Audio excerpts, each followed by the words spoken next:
ನೀವು ಕುಡಿಯುವ ಎಳನೀರಿನ ಒಳಗೆ ನೀರ್ ಹೇಗ್ ಹೋಗ್ತೆ ಅಂತ ನಿಮ್ಗೆ ಗೊತ್ತಾ? ಆದ್ರೆ ಒಂದು ಇಂಟ್ರೆಸ್ಟಿಂಗ್ ವಿಷಯ ಏನ್ ಗೊತ್ತಾ?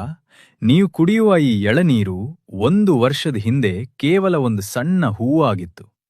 ಹೌದು, ಇದ್ರ ಸ್ಟೋರಿ ಶುರು ಆಗೋದು ತೆಂಗಿನ ಮರದಲ್ಲಿ ಬೆಳೆಯುವ ಒಂದು ಸಣ್ಣ ಹೂವಿನಿಂದ.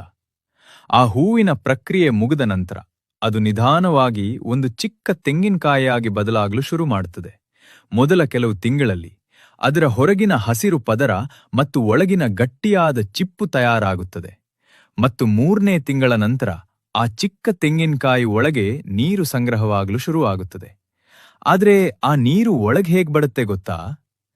ತೆಂಗಿನ ಮರದ ಬೇರುಗಳು ಮಣ್ಣಿನಿಂದ ನೀರು ಮತ್ತು ಖನಿಜಗಳು ಅನ್ನು ಹೀರಿಕೊಳ್ಳುತ್ತವೆ. ನಂತರ ಮರದ ಒಳಗೆ ಇರುವ ಸಣ್ಣ ಸಣ್ಣ ನ್ಯಾಚುರಲ್ ಪೈಪ್ಸ್ ಮೂಲಕ ಆ ನೀರು ಮೇಲಿರುವ ತೆಂಗಿನಕಾಯಿ ತನಕ ತಲುಪುತ್ತದೆ. ಅದೇ ಸಮಯದಲ್ಲಿ ಎಲೆಗಳು ಸೂರ್ಯನ ಬೆಳಕು ಬಳಸಿ ಶಕ್ತಿ ತಯಾರಿಸುತ್ತವೆ. ನಂತರ ನೀರು, ಖನಿಜಗಳು ಮತ್ತು ಶಕ್ತಿ ಸೇರಿ ನಾವು ಕುಡಿಯುವ ಫ್ರೆಶ್ ಎಳನೀರಾಗಿ ಬದಲಾಗುತ್ತದೆ. ಆದ್ರೆ ಇನ್ನೊಂದು ಆಶ್ಚರ್ಯ ಏನ್ ಗೊತ್ತಾ? ತೆಂಗಿನಕಾಯಿ ದೊಡ್ಡದಾಗುತ್ತಾ ಹೋದಂತೆ ಅದೇ ಎಳನೀರು ನಿಧಾನವಾಗಿ ಬಿಳಿ ಮಲಾಯಿಯಾಗಿ ಬದಲಾಗಲು ಶುರು ಮಾಡುತ್ತದೆ.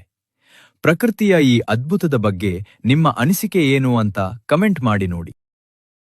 Download ShareChat.